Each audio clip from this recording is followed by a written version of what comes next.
안녕하십니까. 지금부터 예도는 예술과 그림자라는 제목으로 미학 강좌를 하나 열겠습니다. 예술과 그림자. 오늘은 아름다움에 대하여, 그죠? 가을도 무르익어가고 이제는 또 겨울이 찾아오고 있는데 단풍이 참 아름답게 느껴지는 그런 계절입니다.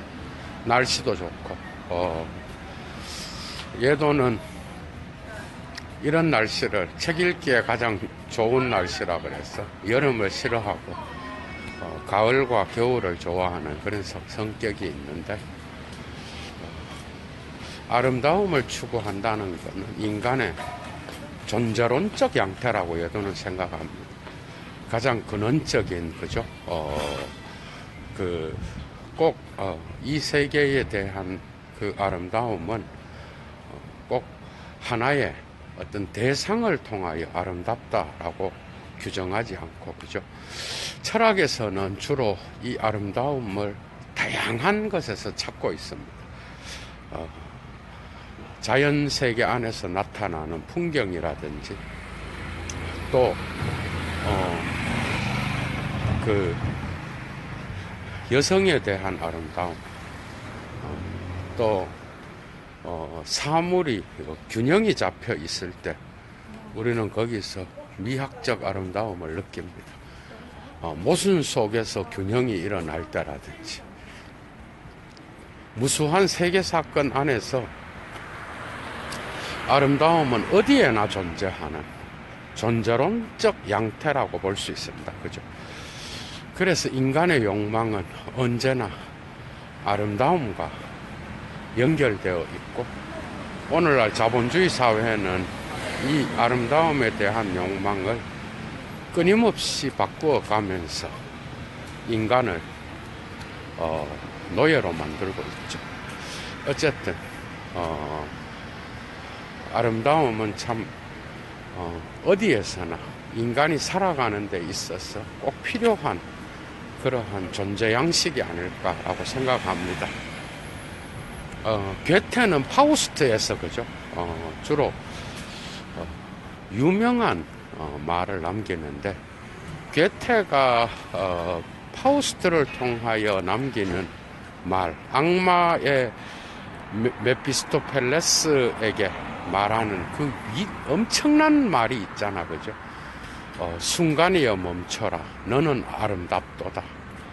어떻게 보면 우리는 이 말 하나에서 파우스트의 이 자기의 영혼을 파는 것처럼 악마를 혼란시키는 이 말 속에서, 그죠? 아름다움은 순간과 연결되어 있고, 또 이것은 인간이 자기의 영혼을 팔 정도로 그렇게 인간에게는 소중한 그런 것으로 나타난다고 볼 수 있습니다. 그래서 괴테의 작품을 통하여서 우리는 이 아름다움의 인간의 존재론적인 그러한 양태를 읽어낼 수가 있습니다. 그죠? 그런데 문제는 이 아름다움이 한번 소유하면 영원히 아름다운 것으로 나타나야 되는데, 문제는 아름다운 건 순간, 아우겐블릭, 독일어로 순간과 연결되어 있다는 겁니다. 그러니까 이게 무슨 영원한 것과 연결되어 있다든지 아니면 지속성을 갖고 있다 그러면 정말 좋겠는데, 순간이여 멈춰라, 너는 아름답도다. 순간에 있기 때문에 아름답다라는 거예요. 그죠? 이건 지나가는 거라는 거예요.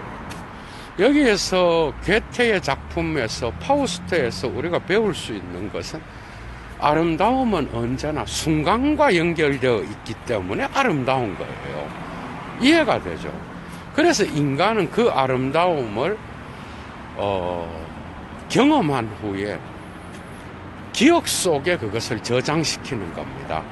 여러분들은 그래서 각각의 인간에게서 아름다움은 다르게 나타나는 거죠. 그것을 하나로 통일시켜서 이거다라고 이야기할 수가 없습니다. 인간의 경험 속에서 저장된 그러한 아름다움은 각자의 인간에게서 다르게 나타나는 거죠. 그러니까 삶의 어떤 그러한 부침 속에서 나타나는 아름다움은 어머니에 대한 기억일 수도 있고, 그죠? 예도는 참 어머니에 대한 그 기억이 아름답게 각인되어 있습니다. 그리고 또 어떤 그 종교적 성스러움의 체험에서 이것이 아름다움으로 느껴질 수도 있고, 또 어렸을 적에 친구들과 놀았던 어떤 개울이라든지 아니면 산이라든지 언덕이라든지 어떤 풍경이 있겠죠. 그런 것들이 아름다운 것으로 기억될 수도 있는 것이고, 아니면 남녀 간의 사랑에서, 그죠? 남자와 여성에게서 나타나는 그런 아름다움도 있을 수 있겠죠.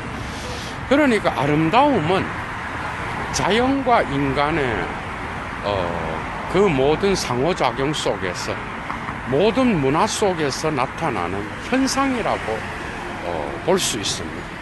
그러나 서양 철학에서 아름다움은 언제나 악마의 유혹물로서 나타났다라는 거예요. 여러분 선악과 이야기 알죠?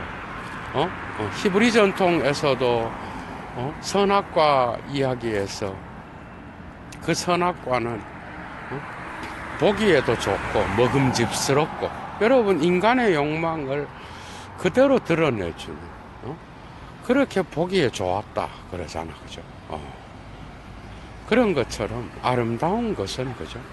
언제나 인간의 욕망을 끌어당기기에 가장 합당한 그러한 대상이라고 할 수가 있겠습니다. 그러나 이것은 괴테가 파우스트를 통하여 말하듯이 아름다움은 인간의, 그죠?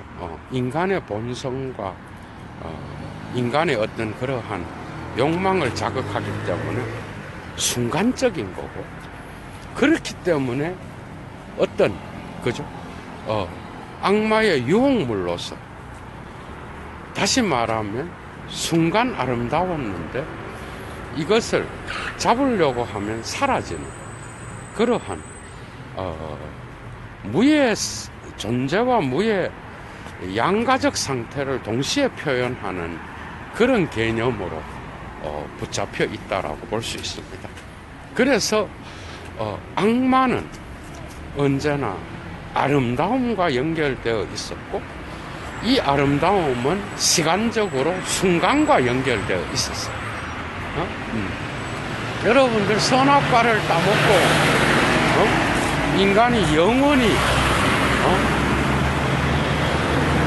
보기에 좋고 보암직도 하고 그래서 먹었는데, 여러분들 어떤 일이 일어났어요?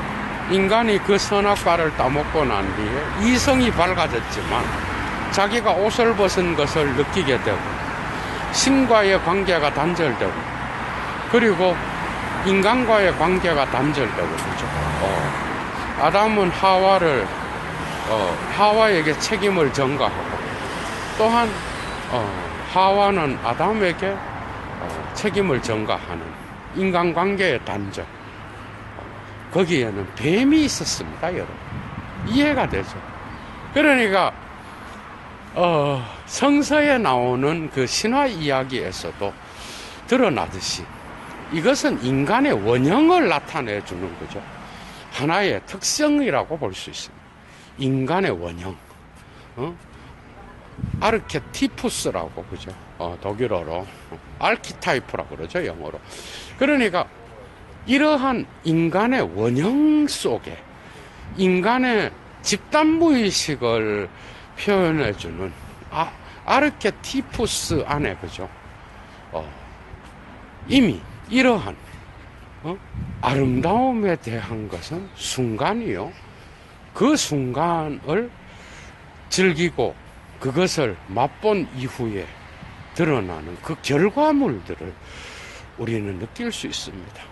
어쨌든 메피스토펠레스는 파우스트를 유혹했지만 영혼을 얻은 것처럼 착각하고 아름답도다 순간이요, 멈춰라 순간이요, 너는 아름답도다를 악마는 자기의 목소리로 듣고 자기 자신에 대한 찬사로 듣고 파우스트의 영혼을 자기가 빼앗은 걸로 착각했는데 갑자기 천사가 나타나서 파우스트의 영혼을 구원하죠. 그죠? 그러나 어쨌든 이 고전 속에서 우리가 배울 수 있는 것은 아름다운 것은 순간과 연결되어 있고 또 이것은 언제나 악마와 연결되어 있었으며 인간의 유혹물로서 그죠? 드러나고 있다라는 것. 이것이 바로 우리가 미학적 판단에서 중요한 개념으로서 나타날 수가 있습니다. 물론 칸트에게서 나타나는 미학은 이런 판단력 비판은 어떤 이 세계의 신적 창조물에 대한 아름다움을 이야기하니까 숭고함으로 나타날 수도 있지만 어쨌든 이 아름다움의 또 다른 양면성 안에는 악마적 유혹과 같은 아름다움의 순간의 특성이 있다라는 것. 특히 이러한 것은 에로스적이고 성적인 쾌락 이런 것에서 주로 나타나는 그런 아름다움이라고 볼 수 있습니다. 그러나 어쨌든 성서에 나타나는 그 아름다움은 이성에 대한 어떤 선악을 분별할 수 있는 판단력을 선악과라고 본다면 이성을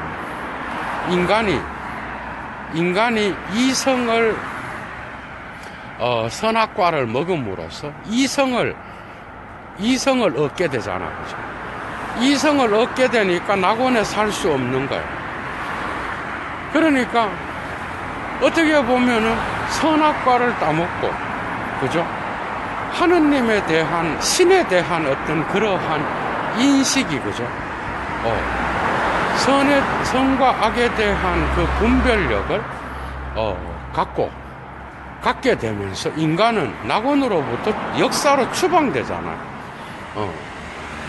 그래서 지식의 아름다움 역시도 악마의 어떤 그러한 손과 연결되어 있었다는 것. 그러나 문제는 게테의 파우스트는 여러분들 욥기 알죠? 욥기. 욥기에 보면은 악마가 욥을 시험하잖아, 그죠? 그런데 욥을 시험할 때에 신이 이런 얘기를 한다고. 네가 욥을 다 시험해봐라. 그런데 그의 생명에는 손도 대지 마라. 모든 걸 다 시험해봐라. 내기를 한다고요. 그러니까 게테가 이 욥기에서 착상을 얻어서 신과 내기를 하고 메피스토펠레스가 파우스트의 영혼을 얻는 것을 확신을 하잖아. 내기에서 이기기로. 그런데 문제는 인간의 본성을 그대로 드러내주는 순간이여 멈춰라. 너는 아름답도다. 여러분, 이 엄청난 말 속에 우리는 우리의 인간의 무의식의 원형 속에 들어있는 이러한 존재론적인 미학의 아름다움을 우리는 볼 수 있다라는 겁니다. 그래서 인간은 이러한 원형 속의 아름다움에 대한 잃어버린 기억을 갖고 있는 거예요. 아름다움에 대한 순간을 갖고 있는 거야. 이것은 상처받은 인간의 어떤 이루지 못한 욕망에 대한 기억일 수도 있고 소유하지 못하고 지나가는 아름다움을 향한 끝없는 열정일 수도 있어요. 그래서 우리의 무의식 너머의 집단 무의식 속에, 그러니까 인간의 개인의 무의식 말고 인간 전체를 지배하는 집단 무의식, 인류의 태고적 기억 속에, 신화의 아름다움 속에 우리는 이러한 아름다움에 대한 그러한 환상을 갖고 있다라. 그래서 예술이 발전한 겁니다, 여러분. 그래서 악마적인 것은 그리스도교의 전통 안에서, 그러니까 유대교 전통을 포함하여 그리스도교 전통 안에서 악마는 신의 손 안에 있어요. 괴테의 작품도 그리스도교 전통을 따라가잖아. 결국 악마는 신에게로 환원될 수밖에 없습니다. 그의 파괴라든지, 아무리 지가 이 세계의 악과 그 다음에 아름다움으로 모든 것을 유혹하더라도 결국은 그는 신에게로 환원될 수밖에 없는 신의 손 안에 있는 존재입니다. 결국은 신에게 대가리를 숙이고 신에 의하여, 신의 손에 의하여 명령을 받는 그런 존재. 그게 욥기에 나오잖아, 그죠, 여러분? 그런 것처럼 결국 이 아름다움이 또 다른 아름다움으로 파우스트에게서는 승화되어서 결국 영혼을, 그죠, 영혼을 구원받는 그런 방식으로 나타나는데, 어쨌든 이 모든 이야기들에서 아름다움은 하나의 현상이 아니라 인간의 존재 전체를 지배하는 원형으로서의 집단 무의식으로서 인간의 모든 것을 모든 것에 자양분을 주는 그런 토대로서, 존재론적 토대로서 간주되어야 한다라는 거죠. 여러분들 음식을 만들 때도 여러분들 얼마나 미학적인 그러한 것에 신경을 쓰고, 인간은 결국은 이런 미학적 아름다움으로부터 떨어져서 살아갈 수 없는 그런 존재라고 말할 수 있습니다, 여러분. 그래서 칼 융의 집단 무의식에 보면은 그림자라는 개념이 있는데, 이 그림자는 악마적인 특성을 갖고 있기도 하지만, 독일어로 샤텐이죠, 샤텐. 악마적인 어떤 인간의 어두운 내면의 어떤 그 양태를 나타내는 것이기도 하지만, 이것은 인간에게 창조성을 부여할 수 있는 그러한 힘으로서 나타나기도 한다라고 칼 융은 말하기도 합니다. 그러니까 융의 이론에서 그림자는 정말 이러한 괴테의 이러한 미학적 순간과 연결될 수 있는, 그리고 예술가들의 창조성을 설명할 수 있는 그러한 위대한 이론이라고 할 수 있습니다, 여러분. 여러분 한번 봐요. 프로이트가 무의식은 인간 의식으로 갖고 갔고, 후기 작품에서 주로 이 의식을 문화적 현상 안에서 설명해내잖아, 그죠? 문명과 불만이라든지, 대표적인 게 그 작품이죠. 그런데, 융은 1903년부터 거의 12년인가? 그때까지, 프로이트에게서 배우고 제자로서 프로이트의 정신분석학을 받아들이지만, 융은 프로이트가 이 무의식의 힘을 성적 에너지로 갖고 간 이 부분에 대해서는 아들러의 편을 들어서 무의식은 사회 현상의 다양한 것과 연결되어 있지 결코 어떤 그 성적인 것로만 전부 다 환원할 수 없다. 그렇게 말하면서 융은 프로이트와 결별하게 되죠.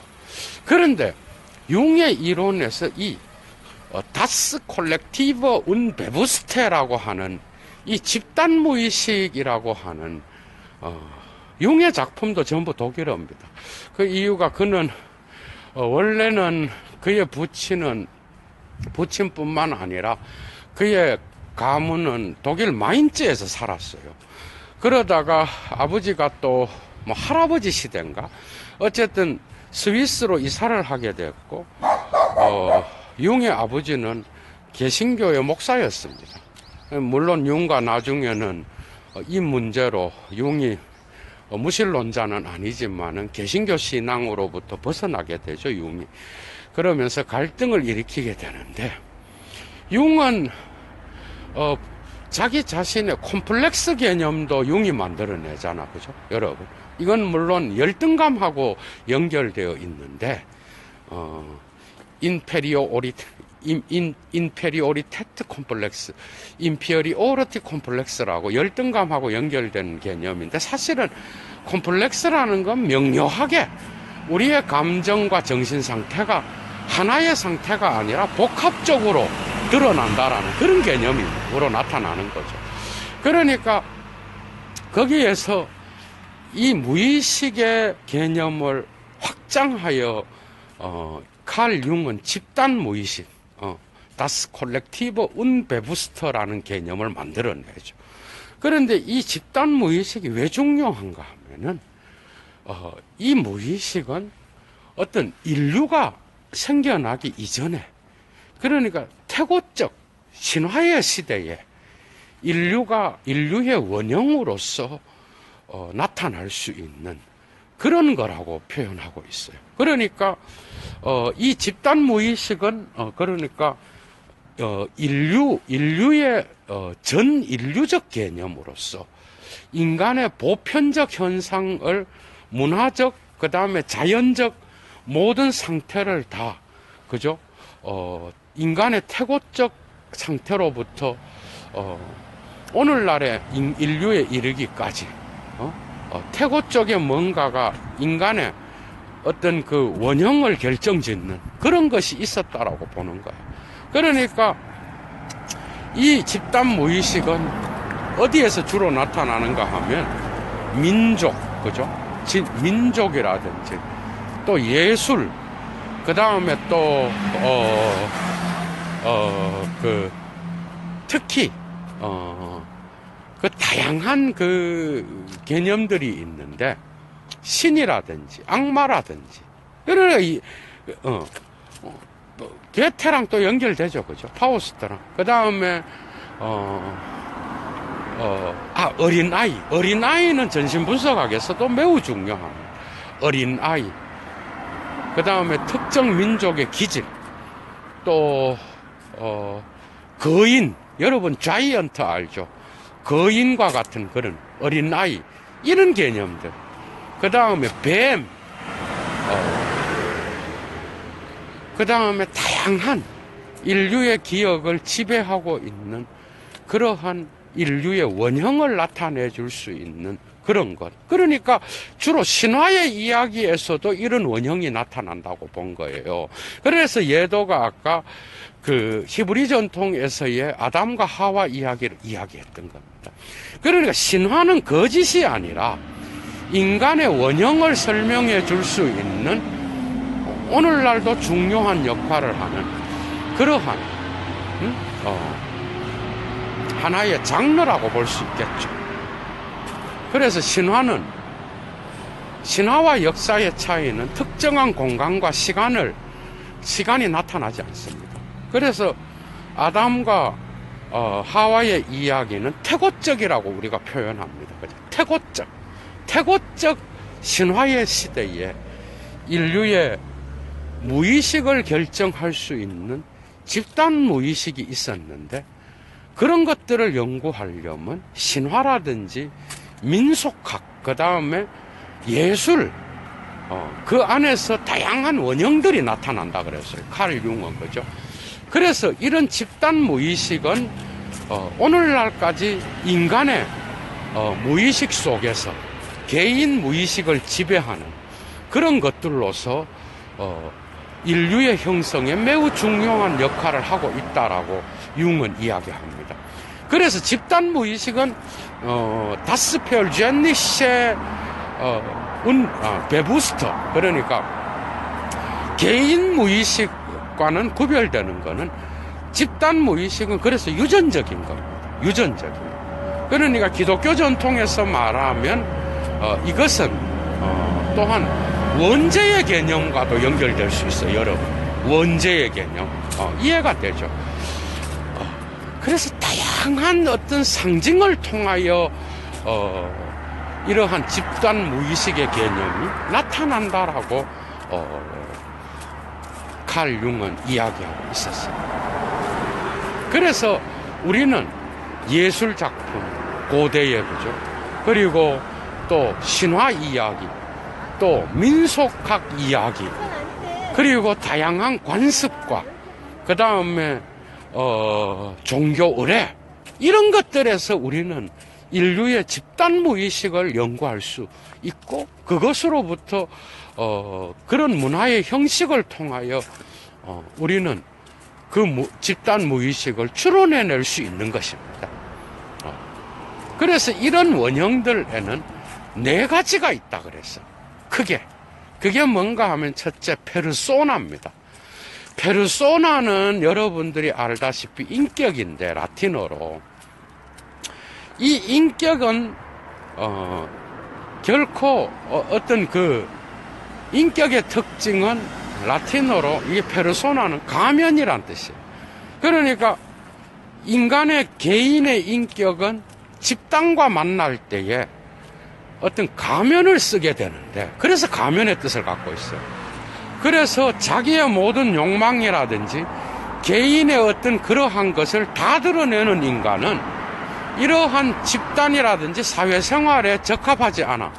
그래서 쾌락 원칙을 프로이트적으로 말하면 현실 원칙에 적용시키듯이 칼 융은 이 집단 무의식의 원형으로서 첫 번째 페르소나를 이야기합니다.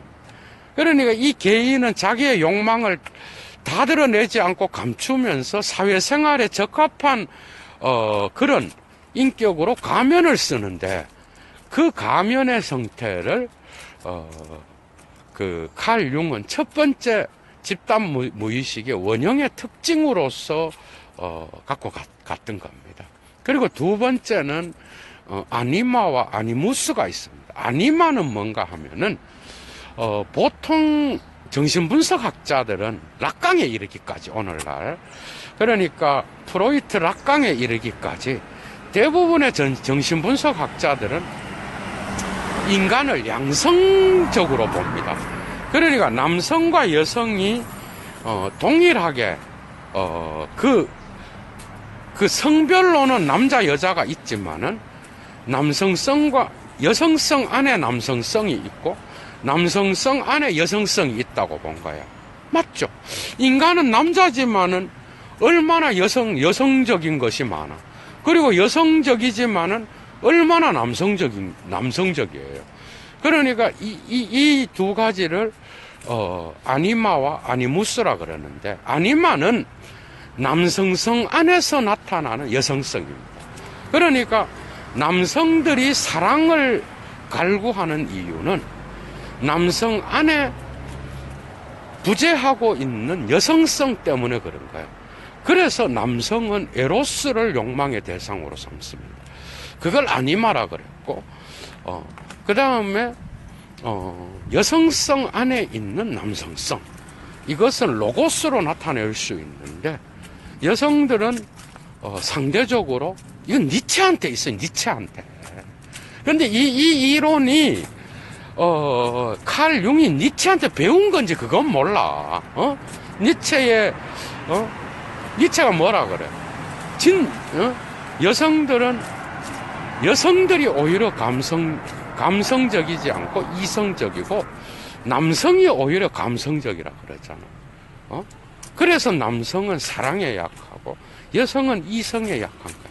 그러니까 자기의 내면적으로 여성들은 이성적인 걸 추구한다라는 거예요. 그리고 남성은 감성적인 거를 추구한다. 양쪽 다 있지만 그런 특성을 우리는 이야기할 수 있다는 거예요. 딱 분리해서는 말할 수 없지만은 이런 방식으로 여성성 안에는 남성성이 있는데 그건 로고스로 나타난다는 거예요. 이성입니다. 이거를 아니무스라 그래요. 이런 원형적인 내면성이 있다고 본 거야. 집단 무의식적인. 그리고 세 번째가 마침내 오늘 강좌와 연결될 수 있는 그림자 이론입니다. 그림자. 셔텐. 이 그림자는 뭔가 하면은 지금까지 인류가 경험했던 거죠. 정말로 인류의 무의식 속에, 인류의 원형 속에, 인류의 신화 속에 들어있는 악마적 본성을 의미하는 거예요. 이해가 돼요? 악마적 본성. 그러니까 인류의 본성 안에 나타나는 이 악마적 본성은 살해에 대한 기억. 여러분들 봐. 성서에서 역사 속에서 에덴 동산에서 추방당하고, 그죠? 추방당한 인간이 최초로 저지른 게 형제살해야. 맞죠? 가인이 아벨을 죽이잖아. 이거는 우리 인간의 원형입니다. 이런 살해에 대한 본성이 다 있는 거예요. 그 다음에 또, 그 다음에 다양한, 그러한 욕망의 어떤 그 어두운 그림자가 인간의 본성, 원형 속에 있는 거예요. 그래서 알베르 까미도 가인 이야기를 상당히 길게 분석하잖아. 그죠? 그런 것처럼 인류의 어떤 그 인간의 본성으로서, 인간의 어떤 그 원죄로서, 그죠? 쉽게 설명하려면, 그러한 살해에 대한 기억이 있는 거예요. 그러니까 악마적 본성으로서 욕망과 그 다음에 또 본능을 따라서 행동하려고 하는 이러한 인간의 어떤 파괴적 본성이 있는 거예요. 그런데 이 그림자는 그래서 이런 것들이 인간에게 계속 영향을 준다는 거예요. 그런데 이 그림자 이론은 또 다른 한 가지가 있어요. 여기서 미학과 연결될 수 있는 중요한 개념이 나타납니다. 그러니까 그림자라고 하는 이 원형은 세 번째인데, 이 원형은 인간의 파괴적 본성을 나타내는 그런 원형도 되지만은 동시에 인간의 정말 예술적 창조성, 정말 인간에게 새로운 창조를 가져올 수 있는 그런 힘으로써 작동하는 게 바로 그림자라는 거예요, 여러분. 그림자 원형은. 그래서 그림자의 원형은 두 가지의 어떤 그 양면성을 동시에 갖고 있는 거예요. 파괴적 본성과 그 다음에 또 동시에 이 파괴적 본성을 완전히 반대되는 뜻으로 사용될 수 있는 창조적 본성, 예술적 창조라든지, 정말 인류의 유익이 될 수 있는 그러한 창조성, 그런 기발한 아이디어가 바로 이러한 그림자 이론으로부터 나온다라고 본 거예요. 상당히 괜찮은 그런 이론입니다, 여러분. 이것을 통하여 예도가 좀 이따가 예술 세계와 연결시킬 건데, 그래서 이런 그림자 이론의 앰비벌런스는 양면성을 갖고 있는 거예요. 창조적 본성과 파괴적 본성. 그 다음에 마지막으로 칼 융이 마지막 원형은 자아라고 이야기했어요. 이 자아는 이인데, 이 자아는 개인적 무의식이 완성될 수 있는 조화의 형태를 나타내지만 결국 이것은 집단 무의식의 원형을 또한 나타낼 수 있다고 봤어요. 그러니까 이 마지막 본성은 무의식과 의식을 조화시킬 수 있는 인간의 인격체라고 봤던 거야. 그런데 오늘 예도가 중요히 여기는 것은 바로 이 칼 융의 세 번째 원형으로서의 집단 무의식인데 바로 그림자 이론입니다, 여러분. 여러분 한번 보셔요. 예술가들을 한번 보십시오. 모든 위대한 창조를 만들어냈던 세계적인 작가들을 한번 보십시오, 여러분. 여러분들 한번 봐봐요. 여러분, 이런 말이 있어, 오늘날. 자본주의 사회에서 욕망의 세탁에 의하여 나타난 말 중에 가장 무서운 말이, 예도는 너는 좋은 것만 보고 살아라. 좋은 것만 보고 행복하길 바란다. 이 얼마나 말도 안 되는, 유토피아적 발상이에요, 여러분.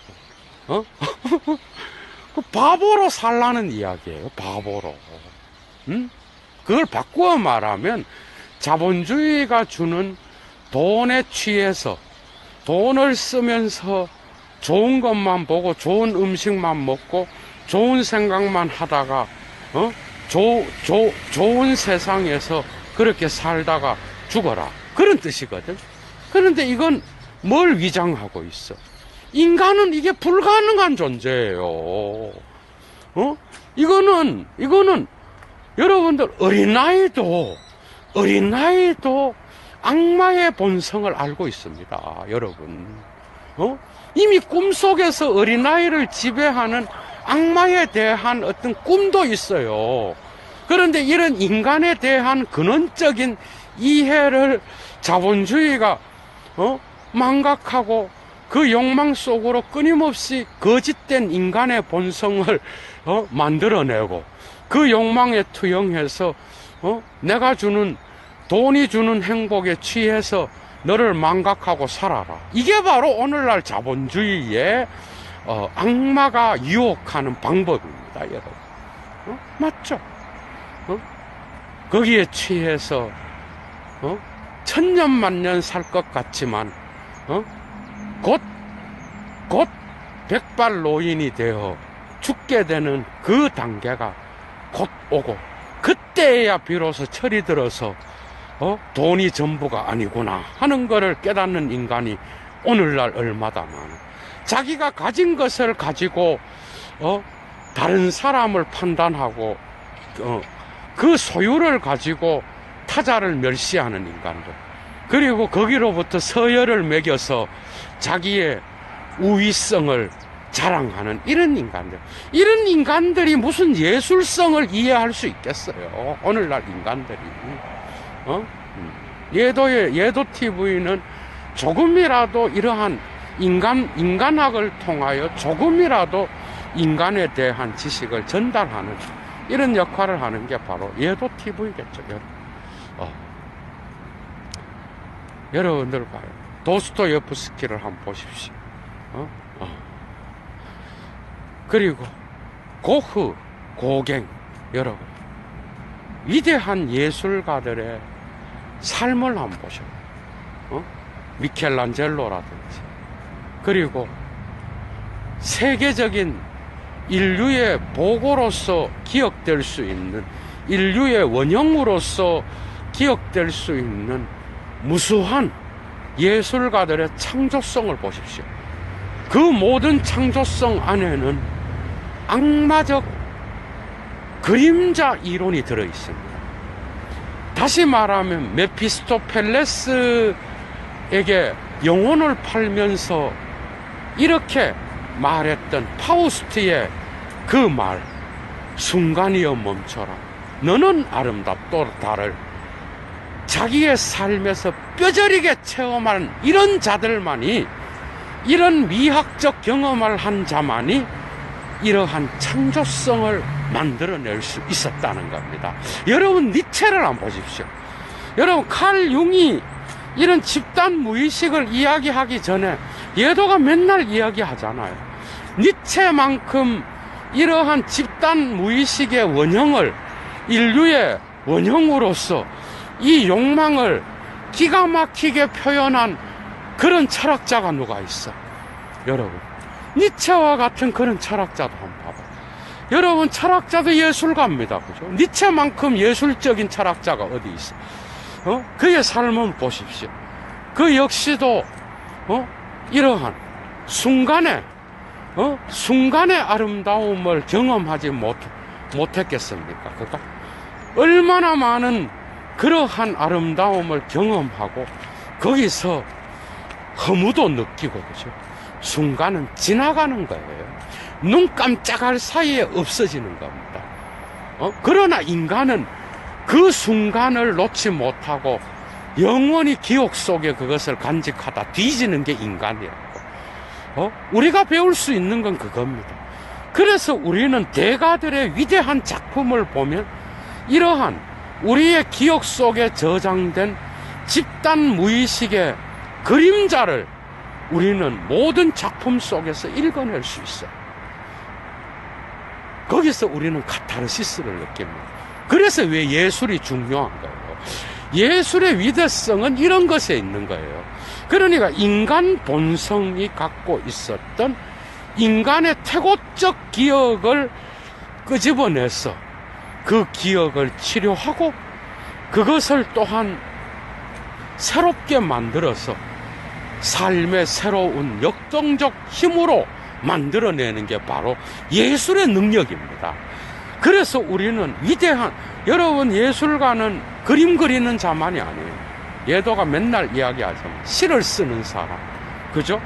그 다음에 또 건축을 하는 사람, 그 다음에 모든 예술업계에 종사하는 이런 글 쓰는 자나 그림을 그리는 자나, 그 다음에 화단을 가꾸는 자나, 모든 것을 아름답게 만드는 것에 관심을 가진 그런 모든 전문가들은 예도의 친구 중에는 또 우리나라에서 유명한 사진사들도 몇 명 있죠.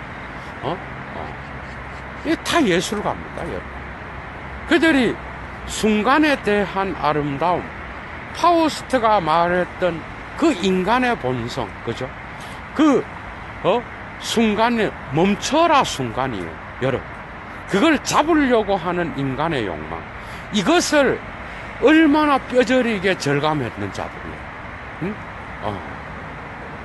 오직 그들만이 어떻게 보면 예술의 창조성을 만들어낼 수 있었던 거예요.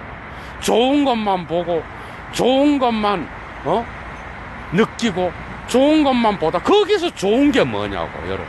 진짜 좋은 거예요, 거기에서. 마취된 좋은 거죠. 인간이기를 포기하고 자본주의의 로봇으로서 근데 인간이 그게 되나? 불가능한 거예요. 그러니까 끊임없는 욕망의 부여를 통하여 물신이 주는 그 욕망에 그냥 주지도 않으면서 보여주고 빼앗아 가버리는 거야. 잠깐 주고. 그래서 영원히 그 욕망 속에 붙잡아 놓는 게 바로 자본주의의 전략이죠. 아니요. 오히려 위대한 창조적, 자연과학의 창조성은 잘 모르겠어요. 오히려 인문과학에서의 예술과 문학이라든지 철학이라든지 이런 모든 위대한 창조력을 통하여 대가의 작품으로 발탁한 모든 위대한 예술가들은 칼 융의 그림자 이론에서의 어두운 그림, 어두운 명과 이 어두운 것으로부터, 샤텐으로부터, 그림자로부터 엄청난 창조력이 나온다라고 봤던 것처럼 그 어두운, 심지어 악마를 만나지는 못했어도 그 악마적 본성을 몸소 체험한 자들이 대부분입니다. 그것 없는 예술은 없다라고 예도는 확신하게 말할 수 있어요. 아니면 그건 예술이 아니겠죠, 여러분. 인간을 모르는 얼마나 양면적입니까, 인간이, 그죠? 악마적인 것과 신적인 것을 동시에 갖고 있는 이 인간의 본성 안에서 인간의 창조력은 오히려 그러한, 그죠? 그러한 무시무시한 인간의 본성의 무의식적 경험으로부터 거기에서 나오는 엄청난 파괴력이 곧 새로운 예술적 창조성으로 승화된다고 하는 것이 바로 우리가 생각할 수 있는 예술가들의 어떤 체험이 아닌가, 예도는 생각합니다. 그래서 우리는 그러한 작품들을 통하여 우리 속에 있는 무의식적 원형, 집단 무의식으로서 우리 모두가 동시에 갖고 있는 잃어버린 고향, 그리고 잃어버린 욕망, 그 다음에 잃어버린 아름다움에 대하여 우리는 다시 한번 그것을 되찾고, 그죠? 순간적인 거지만 그 안에서 우리 속에 감추어진 그 내면을 치료하는, 그게 바로 예술 작품의 관람을 통하여 얻을 수 있는 위대한 어떤 그 미학적 선물이 아닌가, 그죠? 예도는 그렇게 생각합니다. 그래서 이러한 본성, 이러한 어두운 인간의 내면성을, 그죠? 때로는 위대한 창조성을 만들어낸 그러한 대단한 인류에 없어서는 안 될 그러한 기억으로서, 그죠? 나타날 수 있고, 그 다음에 여러분 음악가들도 한번 봐봐. 음악가들의 삶이 그냥 좋은 것만 보고 좋은 것만 느껴서 좋은 것만 먹고 이런 인간들이 음악을 만들어냈어요. 얼마나 자기의 세계와 투쟁하고, 그죠? 자기의 경험 속에서 고통과 고독과 그 다음에 무수한 순간의 아름다움을 창조하기 위하여 메피스토펠레스에게 영혼을 팔기도 하고, 그것으로부터 또 새로운 승화를, 창조를 통하여 새로운 승화를 만들어낸 이런 자들이 얼마나 많느냐 말이야. 저는 음악가들만큼 그 세계가 명확한 자들이 없다고 봐요. 그들 역시도 또 다른 예술가들로서 나타났지만, 참 이러한 그 그림자 이론에서 나타나는 그러한 무의식적 원형을 체득한 자들이 아닌가 생각합니다. 그래서 공연장을 한번 가보시오. 공연장을 가시면 그게 무슨 공연이 됐든 간에, 심지어는 마법, 여러분들 서커스라든지 마술을 부리는 마법에서도 칼 융은 무의식적 원형을 찾을 수 있다고 봤거든요. 그래서 나중에는 연금술하고도 막 연결시키고 정신분석을 그렇게 하는데, 어쨌든 그 모든 공연장을 한번 가보시오. 그리고 스페인에서 일어나는 그러한 그 뭐죠? 스페인에서 우리가 볼 수 있는 투 경기장이라든지, 우리의 또 그 뭐죠? 그 로마 시대의 글라디에이터와 같은 그런 검투사와 같은 그런 경기장, 여러분, 사람을 살해함으로써 모든 문화는 그런 걸 통하여 발전했다고 니체도 이야기하고 있습니다. 그죠? 한번 보시라고. 그 공연장이나 음악의 공연장에서 느낄 수 있는 게 뭐예요? 우리의 집단 무의식을 통한 치료입니다, 여러분. 그래서 광란을 하는 거야, 미친 듯이, 여러분. 그리고 그렇게 하고 나면 뭔가 시원한 거야. 그거는 종교의식에서도 나타납니다. 다양한 인간의 문화 속에 원형이 있는 거예요. 이런 것들은 다 예술의 형식으로 통하여 표현됩니다. 검투사들이 경기를 할 때, 얼마나 많은 음악이 동원되었고, 그죠? 그런 것들이, 인간들을 집단적으로 모아놓고, 그걸 보는 자들이 거기서 흥분을 하고, 대리만족을 느끼면서 자기의 욕망을 투영했느냐 말이에요. 이런 방식으로 우리의 문화는 양면성을 갖고 있습니다. 이런 것들은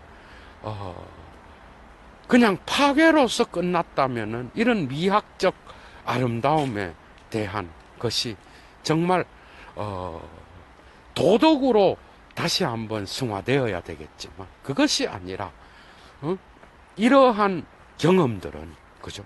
예술가들이 먼저 경험한 악마에 대한 그런 경험들은 영혼을 팔듯이 순간의 아름다움을 잡으려고 하는 인간의 그 욕망을 캐치했던 예술가들은 그죠?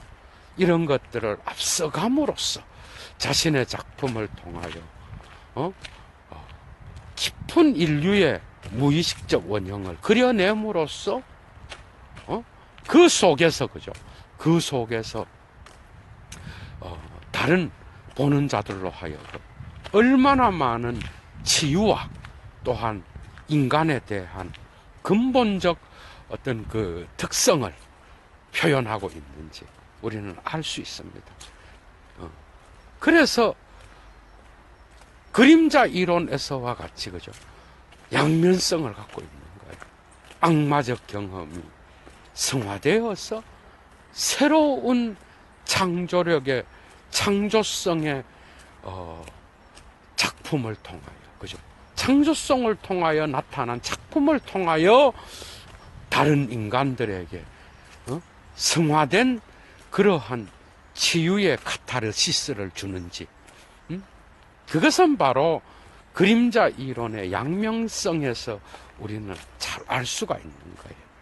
그래서 예술은 이런 그림자와 같은 어두운 면, 아무리 밝은 것을 그리는 예술가라고 할지라도 그죠? 그가 왜 밝은 그림을 그리겠어, 여러분? 그런데 대가들의 작품은 이런 밝은 것이 나타나는 밝은 것만이 나타나는 그런 예술가들의 작품은 없습니다. 하나도. 여러분들이 잘 보셔요. 인간의 어떤 방식으로건 인간의 무의식을 건드릴 수 있는 그러한 어두움을 함께 그리고 있는 경우가 대부분입니다, 여러분.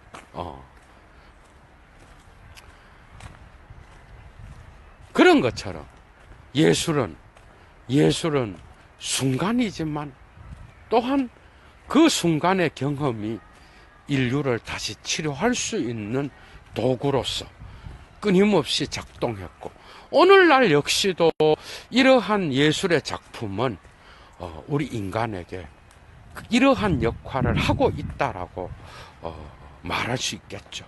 그래서 예술가들은 일반인들이 모르는 그런 고독과도 싸우는 것이고, 악마적 어떤 그러한 파괴적 본성, 그림자 이론에서 나타나는 파괴적 본성의 경계선에서 끊임없이 새로운 창조를 향하여 새로운 창조를 만들어내려고 몸부림치는 자들. 그래서 천사는 언제나 이 악마의 경계선에서 나타나는 것이 아닐까. 그래서 예술가들은 이런 경험 속에서, 고독 속에서 그죠? 주로 느껴지는 이러한 예술가들의 고투를 정말 위대한 창조를 위한 하나의 계기로서 우리가 봐야 된다라는.